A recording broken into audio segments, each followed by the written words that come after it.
예수님께서 돈과 염려를 적절하게 대하는 것에 대한 주제에서 7장에서는 이웃을 적절하게 대하는 것에 대한 주제로 변환하십니다. 오늘 본 말씀 7장 1절부터 6절은 두 단락으로 구성되어 있는데 7장 1절부터 5절은 위선적인 비판에 대한 경고라면 7장 6절은 순진한 수용에 대한 경고의 말씀입니다. 우리는 위선적 비판을 하면서 재판관이 되어서도 안 되고 순진한 수용을 하는 얼간이가 되어서도 안 되는 것입니다. 예수 그리스도께서는 이 양극단을 피하고 균형을 이루며 살아가기를 원하시는 것입니다. 비판을 받지 아니하려거든 비판하지 말라. 비판을 하지 말라는 게 어떤 뜻일까요? 비판적 사고 하지 말라는 것입니까? 잘못은 대충 눈 감아주고 좋은 게 좋은 것이고 관행은 관행이고 진리와 거짓, 선과 악, 이제는 그런 거 분별하지 말라는 것입니까? 그런 뜻일 수 있습니까? 그런 뜻일 수 없습니다. 하나님께서 인간을 하나님의 형상대로 지으신 것입니다. 믿으십니까? 하나님의 형상대로 지으셨다는 의미 가운데 가장 중요한 의미는 하나님께서 인간에게 가치를 판단할 수 있는 비판적 사고 능력을 주셨다는 것입니다. 레위기 19장 17절은 너는 내 형제를 마음으로 미워하지 말며 내 이웃을 반드시 견책하라. 그러면 내가 그에 대하여 죄를 담당하지 아니하리라. 미워하지 말라. 반드시 견책하라. 이 두 가지가 조화된다는 겁니다. 요한복음 7장 24절에 외모로 판단하지 말고 공의롭게 판단하라. 우리 주 예수 그리스도의 가르침입니다. 갈라디아서 6장 1절은 형제들아 사람이 만일 무슨 범죄한 일이 드러나거든 신령한 너희는 온유한 심령으로 그러한 자를 바로잡으라. 사도 바울의 가르침입니다. 요한일서 4장 1절은 사랑하는 자들아 영을 다 믿지 말고 오직 영들이 하나님께 속하였나 분별하라 라고 말씀합니다. 그 외에도 수많은 구절들이 비판적으로 분별할 것을 가르치고 있습니다. 예수 그리스도께서 그러므로 오늘 본문에서 금하신 것은 비판 자체일 수 없습니다. 예수님께서 금하신 것은 거만한 태도로 사람들 눈 아래 내려다보면서 사랑의 마음이 없이 공평하지도 않고 무자비한 재판관 같이 정죄하는 그 비판, 그것을 금지하신 것입니다. 여러분과 저에게는 어떤 인간에게도 다른 사람의 마음이나 동기를 온전하게 평가할 수 있는 능력 없습니다. 존경받는 미국의 목회자이자 설교자 그리고 탁월한 성경교사인 척 스윈돌 목사님, 한국에도 그분책이 많이 번역되어 있는데 저도 읽다 보니까 참 목회자의 신학이 겸비된 목사의 그 귀중함이 느껴지더라고요. 이분이 신학교를 다닐 때 20대의 경험담을 언급하고 있는데요. 한 선교사가 신학교에 초청이 돼서 설교를 했는데 잔뜩 기대했는데 설교가 죽을 썼던 모양입니다. 척 스윈도를 비롯한 몇 명의 신학생들이 무리를 주어 무슨 설교가 그 모양이냐고 혹평을 늘어놓기 시작했는데 가만히 그 비방을 듣고 있던 학생 중에 한 명이 척 스윈도에게 이렇게 말했다는 거예요. 형제님이 아는 게 다가 아닙니다. 석 달 전에 선교사님의 아내께서 말기암 진단 받으신 거 아시나요? 선교사님이 설교하시기 2시간 전에 막내 아들이 세상에 떠났다는 전화 받으신 거 아시나요? 그럼에도 불구하고 선교사님께서 오늘 설교 취소하지 아니하시고 오늘 여기에서 설교하신 거예요. 그 이야기를 듣는 순간 척스윈돌 학생이 그때 느꼈던 부끄러움이 이루 말로 표현하기 어려웠다. 저는 이 부끄러움이 척스윈돌에게 평생의 이정표가 됐을 것이다. 부끄러움을 느낄 줄 알아야 부끄럽지 않게 사는 것이기 때문입니다. 이 척스윈돌이 뭐라고 말했냐면요. 나는 상상하기 힘든 고난 속에서 소박하게 이루 말할 수 없는 설교를 한 그리스도 안에 있는 형제를 교만하게 비판했던 것입니다. 나는 사실을 제대로 알지 못하고 비판했던 것입니다. 이렇게 이야기를 한 거예요. 사랑하는 성도 여러분, 여러분과 저 전력 많습니다. 사실도 잘 모르고 얼마나 비판 많이 했습니까? 오직 하늘의 하나님만이 오류 없이, 위선 없이, 악의 없이 여러분의 동기와 행위를, 모든 사람들의 동기와 행위를 판단하십니다. 아멘. 믿으시죠? 그러므로 우리가 재판과 흉내내는 것, 하나님 자리 빼앗는 것이고 하나님 노릇하는 죄입니다.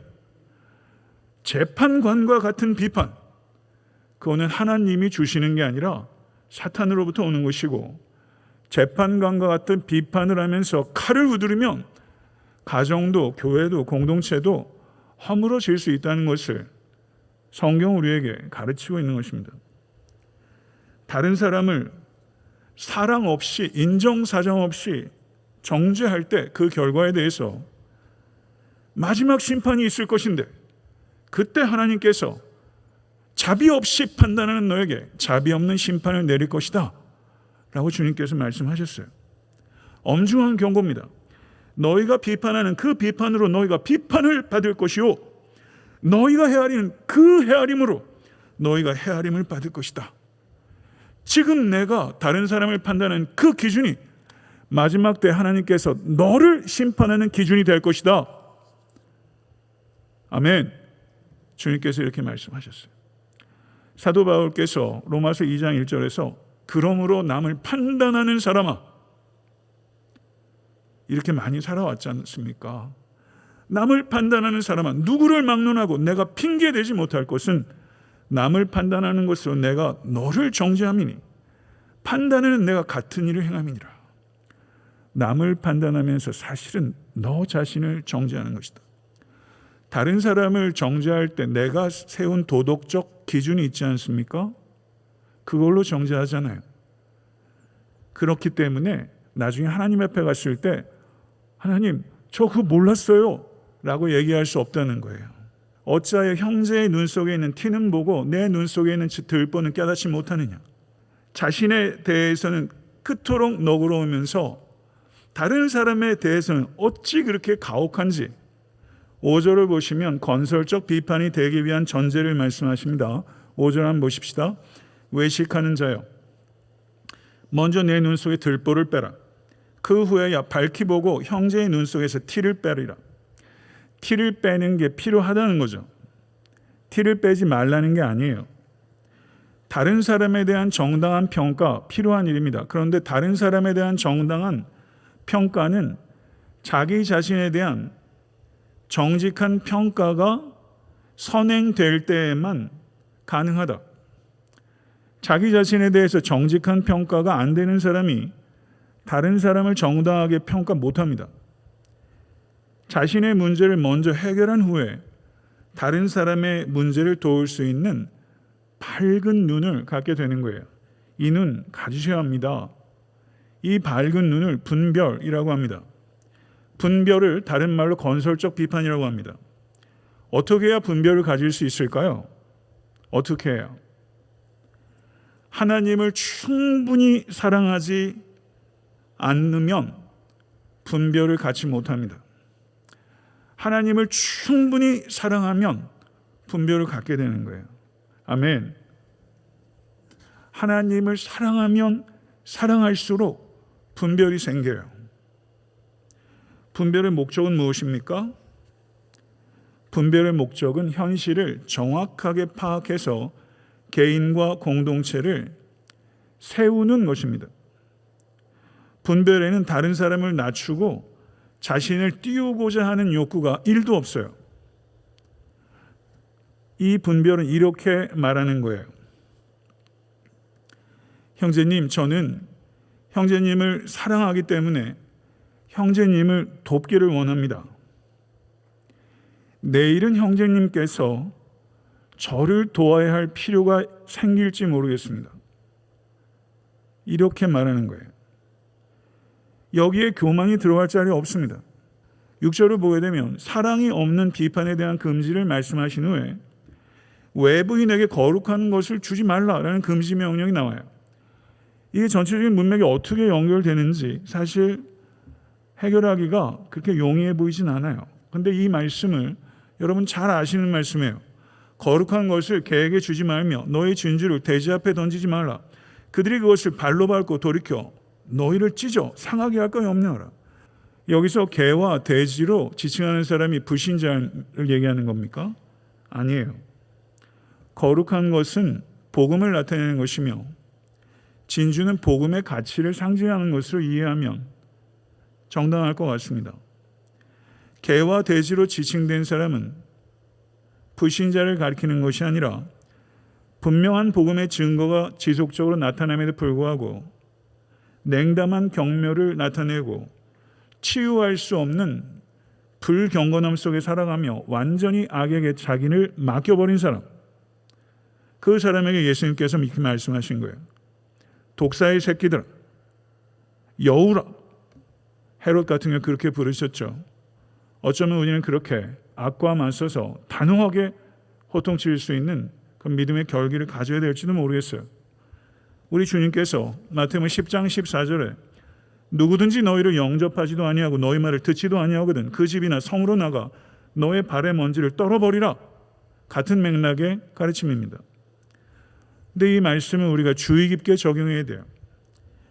오늘 6절의 말씀과 마태복음 10장 14절의 말씀을 보편적으로 적용하게 되면 복음 전도는 굉장히 소극적 차원으로 떨어지게 될 겁니다.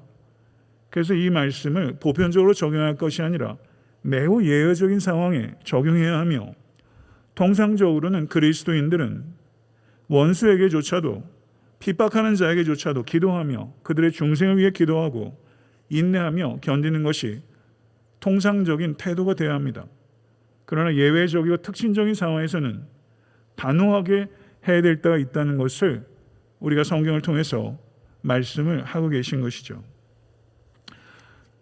오늘 이렇게 본문에 대한 대체적인 해석적인 내용들을 드렸고 이 말씀을 우리가 어떻게 실천적으로 적용할 수 있을까 하는 문제들을 전 세 가지로 간략하게 권면하고자 합니다. 부당한 비판 받으실 때 너무 심각하게 받아들이지 마십시다. 살다 보면 비난 따라요. 안 해도 비난하고 해도 비난하고 못해도 비난하고 잘해도 비난하고 그렇죠. 악한 일을 해도 비난하고 선한 일을 해도 비난이 엄청 따릅니다. 경험하시죠? 여기서 우리는 예수 그리스도께서 3년 동안 끓이고 가르치셨던 12제자들을 생각해 볼 필요가 있어요. 12분의 1 가룟 유다 나옵니다. 베드로의 3번 부인이 가룟 유다의 배신보다 약하다고 생각하세요? 저는 안 그럴 것 같아요. 버금가는 배신이죠. 6분의 1만 그랬나요? 다른 제자들 어떻게 했어요? 그거 어떻게 견딥니까? 예수님 그거 다 견디셨잖아요. 왜 여러분들은 예수님보다 더 나은 대우, 예수님보다 더 헌신하지 않았잖아요. 왜 더 나은 결과를 기대합니까? 그게 맞는 거예요? 오래전에 예일대학교 총장이었던 티모시 드와이트이 대통령 선거 후보에 대해서 아주 혹독한 비난을 했는데 이건 욕만 안 했지 욕보다 더해요. 대통령 후보 나온 사람에 대한 쓴 거예요. 우리의 부인과 딸들이 합법적인 매춘의 희생자가 되어 말짱한 정신으로 치욕을 당하게 될 것이고 허울은 좋아 보이지만 속은 더럽혀져 우아하고 덕이 있는 사람들로부터 버림받게 될 것이며 하나님과 사람들로부터 혐오의 대상이 되는 꼴을 보게 될 것입니다. 이 사람 찍으면 그렇게 될 것입니다. 라고 얘기한 거예요. 누가요? 예일대학교 총장쯤 되는 사람이요. 알 거 알만한 사람이 이런 말들을 쏟아냈어요. 도대체 얼마나 사람이 대먹지 않았으면 말하는 사람의 품위도 다 버리고 이 정도 비난을 쏟죠? 히틀러쯤 되나? 그 정도 악당이 미국 대통령 후보에 있었나? 보니까 놀랍게도 이 비난을 당한 사람이 누구냐면요, 미국 건국의 아버지 중에 한 사람으로서 독립선언서의 기초를 만들고 3대 대통령이었던 토마스 제퍼슨이에요. 미국의 위대한 위인 중에 한 명 토마스 제퍼슨이 이 정도의 비난을, 이 정도의 매도를 당한 거예요. 부당한 비판 당하셔서 아직도 그 상처가 너무 크신 경우 있으시죠? 그러면 정말 부당한 비판이면요, 차라리 속이 편한 거예요. 이런 말이 있어요. 죽은 개는 아무도 걷어차지 않는다. 죽은 개가 아니라니까요, 여러분이요.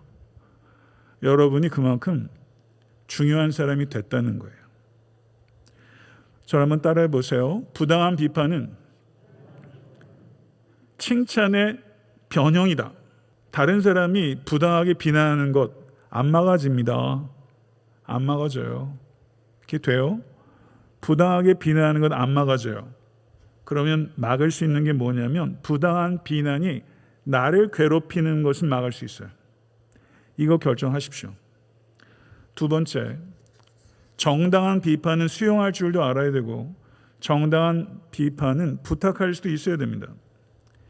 비판은 잘 수용하고 부당한 비난은 극복해내야 되는데 이게 거꾸로 돼서 대개의 경우는 사람들이 비난하는 소리만 듣고 비판은 거절해버려서 이게 이상하게 망가지는 사람들이 많아요. 이게 거꾸로 되는 경우가 많은 것 같아요.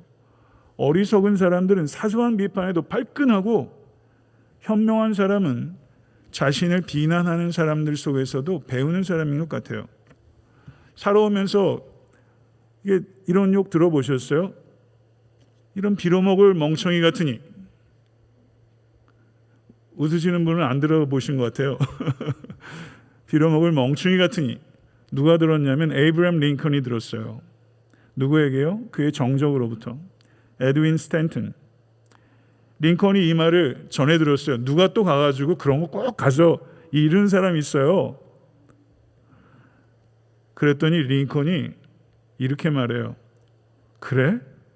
그가 그렇게 말하면 나는 빌어먹은 멍청이가 맞겠군. 그 사람이 말하는 건 거의 맞아. 그러나 그에게 가서 한번 이야기를 해봐야겠네. 라고 말하면서 링컨이 스탠튼에게 갔다는 거예요. 스탠튼은 만나가지고 링컨의 명령이 잘못됐다 납득시켰어요. 그랬더니 링컨이 그 명령 철회했어요. 그리고 링컨이 덜커덕 스탠튼을 국방부 장관에 앉힌 거예요. 이 이야기는 아시죠?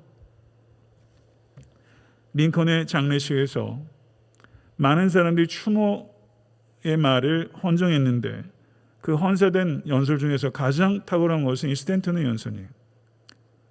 이런 스토리가 있는데 얼마나 할 말이 많겠어요. 링컨은 지식에 기초한 비판은 기꺼이 받아들이는 거예요.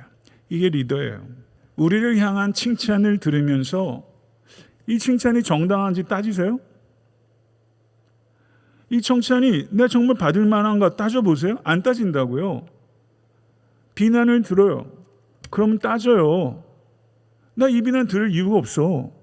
우리가 건설적 비판을 해주는 사람이 주변에 있으면 우리가 좀 더 나은 인간이 되고 좀 더 나은 성도가 되고 좀 더 나은 목사가 될 수 있을 것 같은데 그런 얘기를 해주는 사람이 여러분 주변에 있습니까? 사실 없다고요. 건설적 비판은 사랑의 수고예요. 사랑의 희생이에요. 그거 이야기하려고 얼마나 생각하고 자기를 성찰하고 기도하면서 이야기를 했겠어요. 이런 사람이 옆에 없는 것 참 슬픈 일이고 이런 사람 있는 거 축복이에요. 저는 이 축복 받고 싶습니다. 셋째, 저 한번 따라해 보세요. 사랑으로 쓴소리도 하라. 쓴소리 하기 쉽습니까? 어려워요.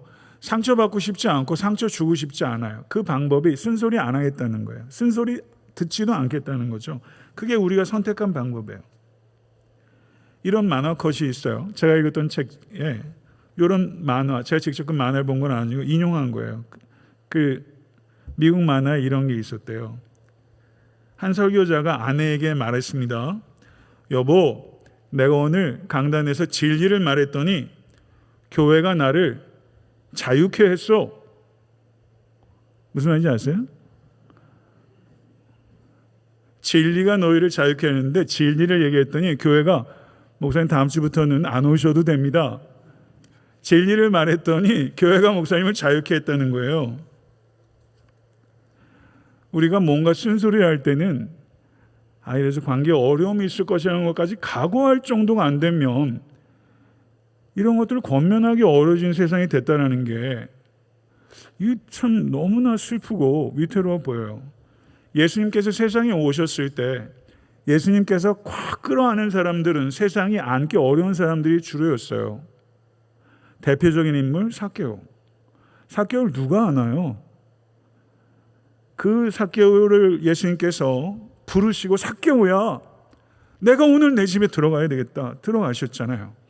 예수님이 들어가셨는데 사실은 삭개오가 예수님 안으로 들어간 거죠. 이 예수님은 우리가 삭개오 같은 사람도 수용하고 인격적인 관계를 맺고 같이 밥 먹으라는 거예요. 그런데 예수님께서 삭개오가 뭐 하던 사람인지 몰라서 그 집에 들어갔습니까? 아니에요. 다 아는데 들어가셨어요. 수용한다는 거는요, 다 알고 받아들이는 거예요. 수용하면 그래, 있는 모습 그대로 살아. 나 아무 말 안 할 거야. 그냥 그렇게 살면 돼. 교정에 책임 안 하는 거 아닙니다. 수용한다는 것은 그런 거 아니에요. 변화할 필요 없어. 그대로 있으면 돼. 교회만 오면 돼. 이게 수용 아니에요. 수용은요, 상대방의 자존감을 훼손시키지 않으면서 비판할 수 있는 거예요. 그러면 상대방이 그것을 받아들일 수 있기 위해서는 상대방에 대한 깊은 지식에 기초해야 합니다. 상대방에 대해서 잘 알지도 못하는 비판은 믿을 수도 없고 유익하지도 않습니다. 공정하고 효과적인 비판이 되기 위해서는 상대방에 대한 지식이 필요합니다. 비판은 헌신이에요. 비판하면서 그냥 내버려 두는 게 아니라 비판하는 것은 그 사람의 삶 가운데 내가 헌신하겠다는 거예요.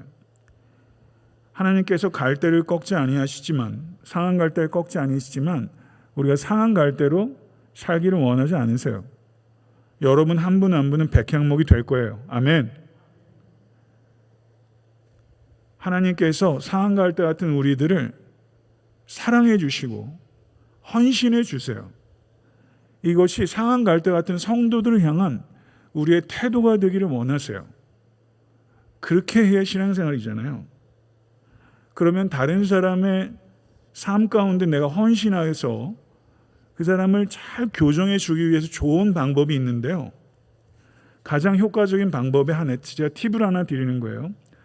간접적으로 깨닫게 해주는 것이에요. 간접적으로 깨닫게 해주는 것. 제가 이거를 연구하면서 많이 깨달았어요. 실화입니다. 로드아일랜드에서 집을 공사하고 있었던 한 신실한 크리스찬이 있었어요.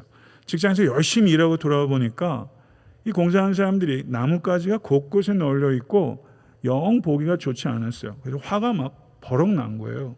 그래서 공사하는 사람 불러다가 막 좀 얘기를 하려고 그러다가 기도하면서 생각을 바꿨어요. 국립 끝에 저녁 식사 후에 아이들 다 모아서 나무 조각 다 모아오도록 하고 한 곳에 깨끗이 치웠어요. 그리고 다음날 공사 책임자를 불러서 이렇게 말했어요. 수고 많으시죠? 어젯밤에 앞들을 저렇게 깨끗이 치워주셔서 너무 감사합니다. 아주 깨끗해서 이웃에게도 전혀 피해가 가지 않았어요. 그랬더니 그날 저녁부터 나뭇가지 누가 치울게요? 공사한다니 치운 거예요. 스스로 치운 거예요. 간접적으로 이야기해 준 거예요. 19세기 말에 라이언 에버트라는 목사님이 계셨대요. 이 목사님이 너무 소심해가지고 글을 쓰는데 설교가 구어체가 아니라 문어체로 되는 거예요. 자기도 이게 좀 미흡하다 생각했는지 아내에게 좀 읽어보라고 그랬는데 사려 깊지 못한 여인 같으면 여보, 설교문이 이게 뭐예요? 이게 백과사전을 읽는 것 같아요. 제발 사람들이 편하게 말하는 것처럼 쓰라고요. 이렇게 말할 거라고요. 사려 깊지 못한 여인 같으면. 그런데 제 아내와 같이 사려 깊은 이 아내는 뭐라고 말했냐면 당신의 글은 노스 아메리칸 리뷰에 실리면 훌륭한 기사가 될 거예요. 이게 칭찬인지 신문 기사가 될 수 있는 설교문이라는 거예요. 칭찬을 하면서도 남편의 글이 설교라기보다는 논문에 가깝다는 것을 넌지시 암시한 거죠. 라이언 에버튼 목사는 그것을 깨달았어요. 그리고 이해하고 열심히 준비했던 설교문 탁 덮어버리고 그때부터는 설교문이 완전히 스타일이 바뀌게 됐다는 것이죠. 사랑하는 성도 여러분, 이렇게 조금 위트 있게 우리가 좀 이야기할 수 없을까요?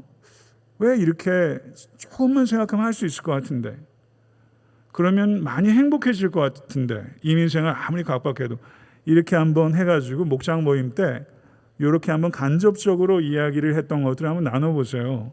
그러면 웃음꽃이 활짝 피지 않을까 싶어요. 말씀을 맺겠습니다. 사랑 없이 위에 턱 굴림해서 밑으로 내려 깔아보면서 그 사람의 동기를 최악으로 해석하고 공평하지 못하게 무자비하게 정죄하는 것 주님께서 단호하게 금지합니다. 하나님만이 우리의 진정한 동기와 행위를 판단하실 수 있습니다. 다른 사람을 비판적인 눈으로 보기 전에 나 자신을 정직한 눈으로 볼 수 있기를 바랍니다. 자신에게는 관대하고 타인에게 야박한 내로남불의 도덕적 고개 이젠 그만두자고요. 부당한 비판 이제 너무 심각하게 받아들이지 마십시오. 때때로 부당한 비판 받으면 칭찬받는구나 이렇게 받아들이세요. 정당한 비판 고맙게 여기세요. 기꺼이 수용할 틀이 되어야 됩니다. 그리고 정당한 비판 해주는 사람 없으면 정당한 비판 요청하세요. 건설적 비판 해주는 사람은 여러분을 위해서 사랑의 짐을 지고 사랑의 희생을 해주는 사람이에요. 그런 분들이 옆에 있는 축복 받으시길 바랍니다. 쓴소리만 하는 사람 인기 없어요. 그렇게 하면 안 돼요. 쓴소리만 하면 안 되는데 쓴소리 할 줄도 알아야 됩니다. 재판관이 아니라 형제의 관점에서 쓴소리하는 어른이 필요해요. 상대방의 잘못을 바로잡아주는 지혜로운 방법 가운데 하나는 잘못을 간접적으로 표현하는 거예요. 그래야지 기분 좋은 변화가 일어날 수 있게 되는 것입니다. 아멘. 이 자리에 계신 모든 원속들께서 사람을 이렇게 허무는 사람이 아니라 어떻게든 사람을 세우는 일에 전적으로 쓰임받는 여러분의 평생의 삶이 될 수 있게 되기를 우리 주 예수 그리스도는 간절히 축원합니다.